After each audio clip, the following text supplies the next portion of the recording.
Bouh!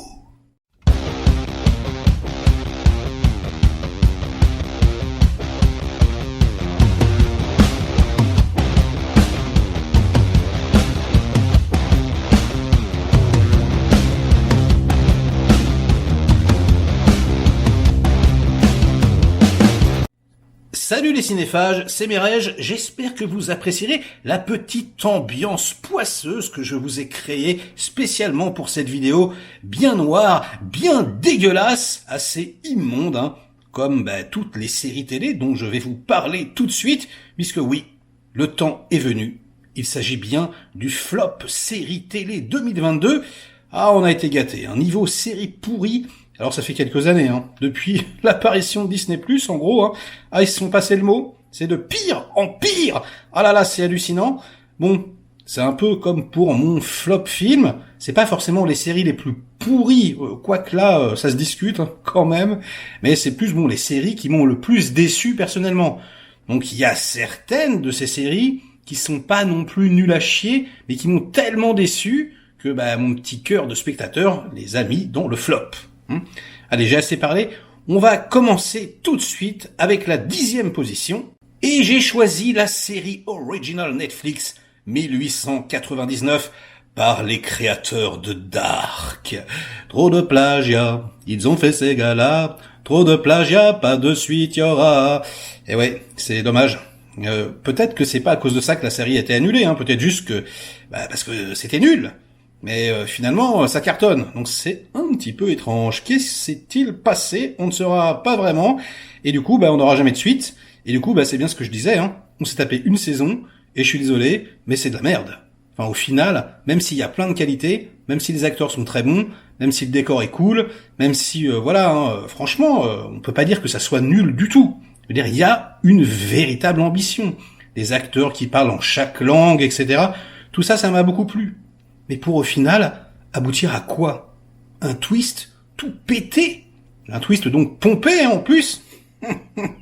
Non, c'est pas possible, vraiment. C'est-à-dire que tous les personnages sont présentés avec des problèmes, des histoires vraiment qui captent quand même un petit peu le spectateur, et puis au final on te dit non, tout ce qu'on t'a raconté depuis le début, c'est de la merde. Ça n'a aucun sens, je déteste ça. En plus, alors ça c'est vraiment... ça va revenir pendant cette critique, pendant ce flop. C'est extrêmement long, c'est vraiment un problème. On a l'impression qu'ils étirent au maximum, histoire de vous faire rester le plus longtemps possible sur les chaînes de stream. Ah ouais, si ça dure 2 mois, ils vont rester 2 mois. Ouais, c'est sûr, c'est vrai. Et en même temps, si vous enchaînez des super séries, ils vont peut-être rester abonnés aussi. Parce que si vous faites que de la merde, au bout d'un moment, vous allez perdre des abonnés. N'est-ce pas Netflix? Donc, j'ai été extrêmement déçu parce que Dark, c'est mortel. Et je m'attendais à aussi bien. Et non. Enfin non, c'est vraiment une sorte de gros pétard mouillé. Donc oui, il y a des qualités, mais c'est redondant. Au bout d'un moment, on se fait chier. Au bout d'un moment, les décors, on les connaît par cœur, etc. C'est pas cohérent. Ta gueule, c'est magique. Les trappes dans le sol, les machins. Et puis comme tout, en plus, est fake, et qu'on s'en rend compte dès le premier épisode, ça aussi, c'est complètement débile. Ah tiens, le twist, on va te le révéler instantanément. Ah tiens. Du coup, on s'en fout un peu de tout ce qu'on nous raconte, quoi. Non, je suis désolé, donc non. C'est pas la pire série de 2022, mais en tout cas, moi, c'est ma plus grosse déception. Et on passe tout de suite à la 9e position. Et j'ai encore choisi une série original Netflix, The Watcher, showrunné par Ryan Murphy. Tiens, Ryan Murphy qui sera à la fois dans mon top et dans mon flop. C'est vrai qu'il est ultra prolifique, le mec fait énormément de choses, il a beaucoup de succès, mais parfois, ça se plante un peu. Donc là, c'est pareil, c'est une grosse déception, parce que Ryan Murphy, j'en attends énormément, je venais de me taper Dahmer, j'étais chaud comme la braise, et non, ça se casse la gueule. Alors c'est inspiré d'une histoire vraie, faudra qu'on m'explique ce qui est vrai, parce que c'est complètement capillotracté. Alors parfois, la réalité dépasse la fiction, mais là, franchement, c'est n'importe quoi. Là, on vous dit, non, c'est fantastique, mais c'est vrai quand même. Il y a un côté comme ça, quoi. C'est beaucoup trop long. Enfin, voilà, ça se dilue. Au bout d'un moment, on s'en fout. Au bout d'un moment, ça fait plus peur. En plus, c'est tiroir sur tiroir sur tiroir. C'est-à-dire qu'on vous dit, lui, il est coupable. Je caricature. Ah non, en fait, non. Et puis après, en fait, si. Et puis, au bout d'un moment, on s'en fout, quoi. Donc extrêmement déçu, vraiment, surtout comme je vous le dis quoi, après voilà l'explosion de saveurs qui était d'Amer, qui était vraiment incroyable. Là je suis tombé de 4 étages. Donc c'est quand même plutôt bien joué, c'est bien photographié, c'est plutôt bien shooté. Il y a des épisodes réalisés par Jennifer Lynch, la fille de David. Donc voilà, c'est quand même voilà globalement de bonne facture. Mais comme d'habitude quoi, le scénario s'étire, ça va pas assez loin. La fin est en plus extrêmement décevante, donc non, je ne vous conseille pas de regarder ce truc. Vous pouvez toujours regarder le premier épisode pour voir si ça vous hype. Je sais que certaines personnes ont plutôt bien aimé, mais globalement, j'ai trouvé ça très très décevant. Et on passe tout de suite à la 8e position. Et j'ai choisi la série Moon Knight, avec un acteur oscarisable, Oscar Isaac. Ah, désolé pour ce jeu de mots foireux, j'adore le faire. Une série toute pourri. D'ailleurs, je ne l'ai pas fini, je vous l'annonce. Alors, c'est pas la peine de me dire, t'as pas fini, tu peux pas juger. Si, je peux juger. J'ai regardé 3 épisodes, c'est de la merde. Donc, j'ai arrêté. Oscar Isaac, insupportable. Il faut diriger ses comédiens, les amis, Faut pas les laisser en roue libre, sinon, ça part en vrille. On te promet dans la bande-annonce un truc qui sera violent, qui sera très adulte. C'est pas du tout ce qu'on a. On a, une sorte de double rôle avec, de la bouffonnerie à tous les étages. C'est filmé à l'épaule. C'est chiant. Toute la violence est hors champ, les effets spéciaux sont nuls à chier. Bref, c'est du Disney+, j'ai envie de vous dire. Donc, voilà, on fait des bandes annonces assez cool, des concepts assez sympathiques, on fait ouais, venez, c'est Marvel. Vous connaissez pas, mais c'est pas grave, ça va être cool. Regardez, il y a un costume, ça fait un peu comme The Batman, il explose des mecs au sol. Et en fait, on n'a rien de tout ça. En plus, on a vraiment le droit à l'égyptologie pour les nuls. C'est ridicule. Donc, je suis désolé, mais non, ça sera la première série Disney+ dans mon flop, et ça ne sera certainement pas la dernière, comme vous pouvez très certainement vous en douter. Allez, on passe tout de suite à la 7e position. Et j'ai choisi la série original Netflix Inside Man, showrunnée par Steven Moffat, qui est franchement un gars qui a beaucoup de talent, mais qui là se plante complètement. Alors on est dans du high concept, du high concept anglais, écossais même j'ai envie de vous dire. Ça se passe à la fois aux États-Unis et à la fois à Londres. Et en gros on a un serial killer qui en gros est un super héros, vraiment, il devine. Voilà donc le directeur de la prison, ça c'est drôle aussi, complètement absurde, donc qui en fait autorise des gens lambda à aller le voir, parce que c'est tellement une tête qui peut résoudre des crimes. Et comme ça racheter quelque part ses fautes. Ok, et puis de l'autre côté, on a un prêtre qui, pour protéger son fils, commet l'irréparable. Il enferme une nana dans sa cave, la cave de son presbytère, et là, ça part violemment en vrillette. Et alors, c'est pas compliqué, c'est la série la plus mal écrite de toute l'histoire de l'humanité, les enfants. Mais c'est hallucinant. C'est-à-dire que tous les personnages sont débiles, mais cons, mais stupides. Mais c'est hallucinant. C'est-à-dire à chaque fois qu'ils font un choix, c'est le pire choix possible. Et du coup, nous, spectateurs, on est complètement médusés. Je sais même pas pourquoi j'ai regardé jusqu'au bout. Peut-être je me disais, va y avoir un retournement de situation ou quoi. Non. C'est nul. C'est ridicule. Ça n'a ni queue ni tête. C'est, en plus, filmé, on va dire correctement, mais il y a aucune envolée. Il y a pas de narration visuelle. Il y a que dalle. Donc voilà, le duo d'acteurs est plutôt sympa. Les acteurs jouent bien. Je veux dire, on est dans quelque chose de très anglais, au niveau de l'humour, au niveau du ton. Donc ça passe ou ça casse. Moi, j'aime pas tellement déjà à la base, mais là, non, c'est pas possible, quoi. Il y a aucune cohérence. Donc oui, on s'amuse beaucoup avec le spectateur. Ouais, il y a un côté un peu Sherlock Holmes comme ça, qui peut vous plaire peut-être. Dans les commentaires, il y a des gens qui ont bien aimé. Moi, j'ai trouvé que c'était positivement ridicule. Donc je vous déconseille ce truc. C'est franchement assez affligeant. Et on passe tout de suite à la 6e position. Et en 6e position, j'ai choisi la série Peacemaker. Oh là là, réalisée par James Gunn. Réalisée par James Gunn, je suis pas sûr. J'aime pas tellement James Gunn, et surtout, en ce moment, vraiment, on lui en veut beaucoup parce que il est en train de dégommer le DCU. Mais là, c'est pas lui qui a réalisé ce truc. C'est des exécutants, des mecs qui ont fait le taf à sa place. Lui, il a peut-être mis un pied sur le plateau, mais vous allez pas me faire croire que ce gars-là a réalisé ces épisodes. C'est pas possible. C'est trop moche. Trop mal réalisé. En revanche, c'est peut-être lui, qui a écrit. C'est peut-être lui parce que c'est tellement vulgaire. Mais c'est tellement, mais gras. Mais c'est tellement nul. Mais je comprends pas, hein. Les gens adorent, a priori. Mais Mireille, t'es complètement à côté de la plaque. Mais je sais pas, ceux qui me disent ça ont 11 ans. Je veux dire, les vannes, c'est la chatte à ta mère. Et je ne plaisante pas, c'est vraiment ça. Dans le texte. C'est nul à chier. Mais réellement. Alors il y a un petit concept avec des méchants et tout, qui peut, être agréable. Si vous aimez ce genre de truc, c'est vraiment l'humour pipi caca, alors là vous allez vous régaler. John Cena, il est complètement à côté. Déjà j'aime pas beaucoup cet acteur, mais là, c'est juste pas possible. Tout le cast est aux fraises. C'est ultra cheap, mais alors c'est d'une rare violence à ce niveau-là. Et vraiment, je vomis ce truc. Et je n'ai pas fini, encore une fois. Mais tu l'as, ta gueule, hein. On l'a déjà dit. Donc si, je peux critiquer. C'est de la merde. J'ai pas fini. Je chie sur ce truc. Voilà, je suis autant vulgaire ici que, et encore, hein, non, pas plus, hein, que cette série de merde. Donc vous pouvez passer votre chemin. Vraiment, c'est absolument ignoble.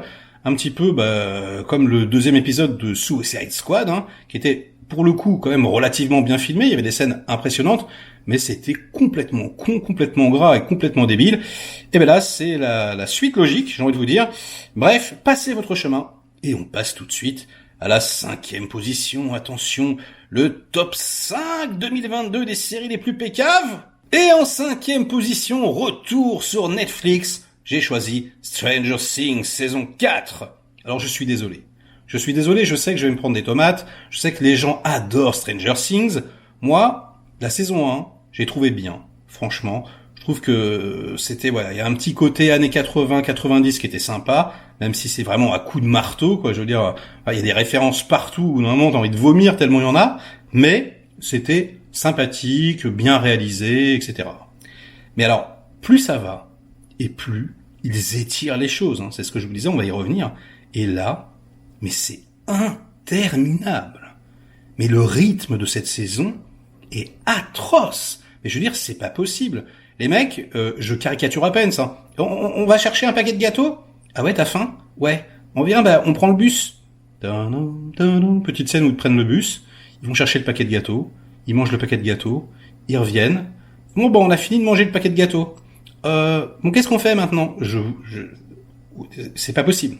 C'est-à-dire des heures et des heures et des heures de show, des épisodes où il ne se passe rien. Ils doivent faire un truc très précis, ils ne le font pas. Pour le faire, ça dure des plombes et des plombes et des plombes. Mais je me suis ennuyé, mais comme jamais.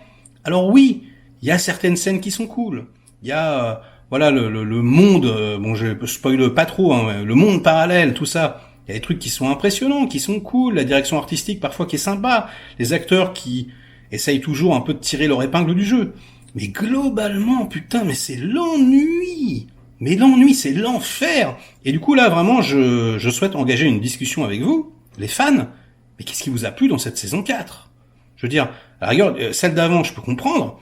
Mais là, c'est le bout de l'ennui. C'est l'enfer.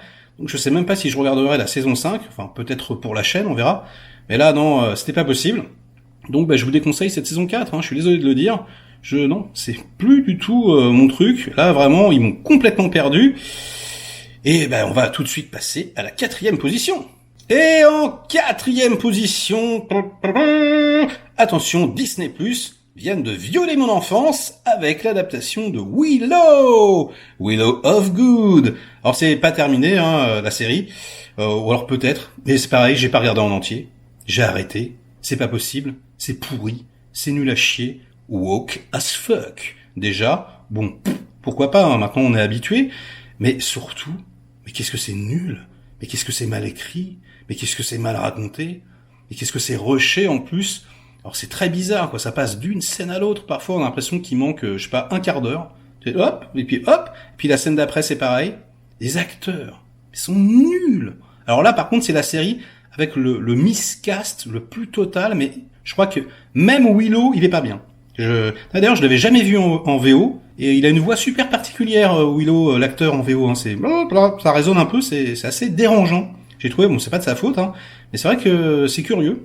Bref, petit détail, on s'en fout, ça c'est pas grave, mais il y a aucune ampleur. C'est pas épique, une miette, enfin ça tente parfois de l'être, mais ça n'y arrive pas du tout. Les effets spéciaux, franchement très très bof. C'est filmé avec le cul, la musique est anecdotique, l'habillage musical, hein, notamment pour voilà les génériques de fin, c'est what the fuck is happening? T'es là, tu te dis mais qu'est-ce qu'ils ont fait? Franchement, c'est raté à tous les niveaux, c'est ridicule, les coupes de cheveux, les maquillages. T'as l'impression que les mecs, ouais, ils sont en 2022. Hein. Ils sont juste sortis, voilà, hop, un petit coup de lac, on met un petit costume. C'est genre, ça fait vraiment, vous savez, le petit biscuit hein, que j'aimais quand j'étais petit, le Prince de Lu. Eh ben, c'est vraiment ça. On est vraiment dans une pub Prince de Lu. Tout fait cheap, tout fait fake. C'est de la merde en barre, un putain de viol dans les règles. Merci Disney, merci, ça fait plaisir. Donc évitez-moi cette merde comme la peste. Et on passe tout de suite à la 3e position. Et j'ai choisi la série la plus chère de toute l'histoire de l'humanité, la série Amazon, Les Anneaux du Pouvoir, qui n'a, je le rappelle, absolument rien à voir avec les films. Non, ça n'a rien à voir. Ah bon? C'est le même costume. Non, ça n'a rien à voir, on me dit. C'est une autre adaptation. Ah, mais c'est le même Sauron. Ta gueule, on dit, ça n'a rien à voir. C'est quand même le même mec qui fait la musique et c'est le même mec qui fait la DA. Ta gueule, on te dit, ça n'a rien à voir. Aucune... Oh, ok. Bon alors, une complète autre adaptation hein, du Seigneur des Anneaux, donc qui ressemble évidemment comme deux gouttes d'eau à ce qu'avait fait Peter Jackson, sauf que c'est pas bien fait. Alors, les 2 premiers épisodes font un peu illusion au niveau de la réalisation, même si c'est rushé et que bon, on s'en fout complètement, on est là en train de se dire oulala, qu'est-ce que c'est que cette série? Où est-ce que ça va aller? Où sont les tenants? Où sont les aboutissants? Et puis alors après, c'est l'escalade vers la nullité. Et puis on saigne des yeux, on pleure des oreilles, j'ai envie de vous dire, devant tant mais de pathos. Oh là là, des scènes interminables. Et dis donc, on ferait bien d'y aller? Ouais, t'as raison. Il faudrait qu'on y aille parce que je pense qu'il y a un problème, je pense qu'il y a un danger. Ah ouais? Tu crois qu'il y a un danger? Ouais, je suis quasiment sûr. Je pense que le danger vient du nord. Ok. Bon, et si on joue aux cartes avant? D'accord. Bon, on a fini de jouer aux cartes. Il y a peut-être un danger qui arrive, non? Ouais, c'est possible. Tu crois? Où ça? Je crois que ça vient du nord. D'accord. Bon, on ferait peut-être bien d'y aller? Ouais, on va y aller. Mais d'abord, on va faire un petit sondage auprès du peuple pour savoir si on doit y aller. Alors, le peuple, on doit y aller? Non, n'y allez pas. Si, il faut y aller. Mais il y a un danger. Non, il n'y a pas de danger. Bon, si, il y a un danger, je les ai vus. Ah d'accord, donc il y a un danger. Ouais, il y a un danger au nord. Bon, allons-y. D'accord. Mais d'abord, on ferait peut-être bien de jouer aux cartes. Je ne caricature pas. C'est quasiment ça. Ça dure des plombes. C'est ridicule. En plus, les révélations. Oh, les twists sont de toute beauté. C'est magnifique. Mais même sans ça, il y a certains épisodes filmés avec le derche. Mais réellement. Alors, il y a une belle musique. Il y a des effets spéciaux qui sont magnifiques. Vraiment. Il y a certaines scènes qui sont très belles. Il y a des plans d'ensemble qui valent le détour, etc.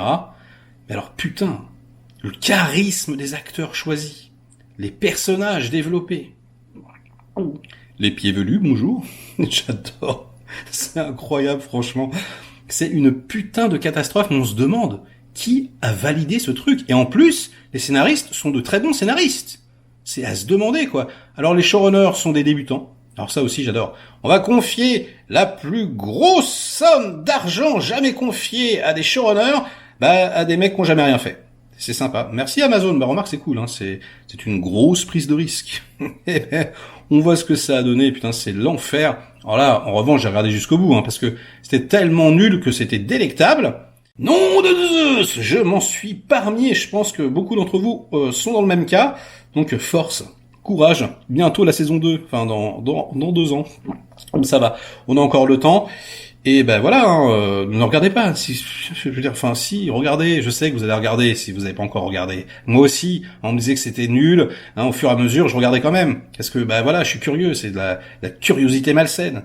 Mais non, ça vaut pas le coup. Franchement, si vous êtes courageux, évitez-le. Vous gagnerez des temps de vie. Ah, ça, c'est pas mal parce que la vie est assez courte quand même. Bon allez, j'ai assez jacté et on passe tout de suite à la position numéro 2. Et j'ai choisi une autre série Disney+, She-Hulk. Oh, nom de Dieu. Alors là, pour le coup, on était prévenus. On avait des trailers plus dégueulasses les uns que les autres. C'est ça. La série, c'est bien. Là, pour le coup, on nous a bien vendu. On nous a dit c'est de la merde. Effectivement, c'est de la merde. C'est irregardable. Je n'ai pas terminé la série. J'ai regardé 3 épisodes et c'était beaucoup trop ridicule. Les acteurs tous aux fraises. Alors j'ai vu en plus ce qu'ils ont fait après. Oh la vache. Moi j'étais angoissé. D'ailleurs, ça me faisait trop mal. Je pouvais pas regarder même par curiosité. Là, c'était trop dur. Les effets spéciaux sont pourris. Les ruptures de ton, on explose le 4e mur, ne marchent absolument pas. L'actrice principale est pourrie. Alors on m'a dit ouais mais elle est super dans mais je m'en rends à foutre qu'elle soit super dans le truc là, elle est nulle quoi. C'est peut-être une super comédienne. Là, elle pue vraiment, c'est ignoble. Hulk, notre Hulk chéri, Mark Ruffalo, ils en ont fait. Qu'est-ce qu'ils ont fait? Bref, c'est un putain de scandale, mais au moins on en a rien à foutre. Parce que bon, c'est adapté d'un comics que personne n'a lu, ou très peu de gens. Donc voilà, faire de la merde avec des personnages secondaires, bon pourquoi pas finalement.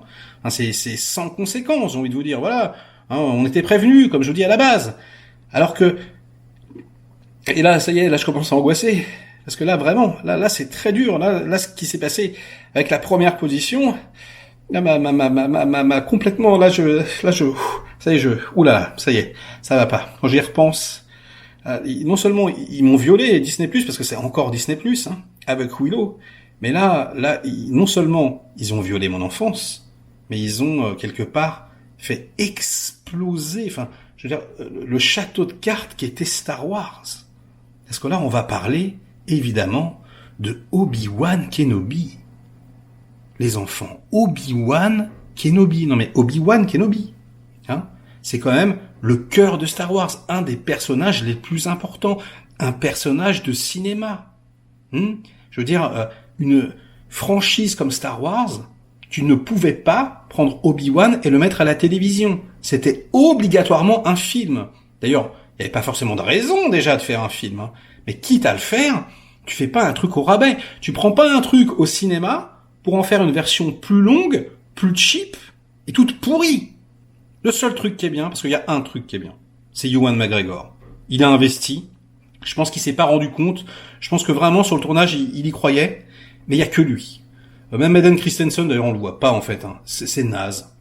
Dark Vador, c'est tout pété, tout cheap. Son costume, il est pourrave. Alors, on sait pas vraiment pourquoi en plus. C'est la nana qui réalise, la showrunner. Elle est nulle.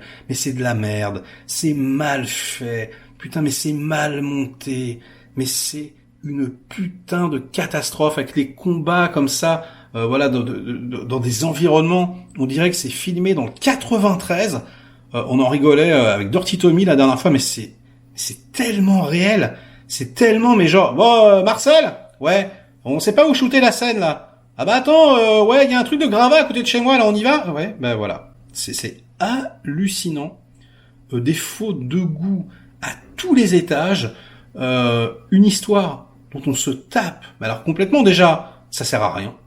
On te promet dans le trailer Luke, on voit même pas Luke, on s'occupe de Léa insupportable, la course-poursuite du début, anthologique, les méchants, mais ridicules.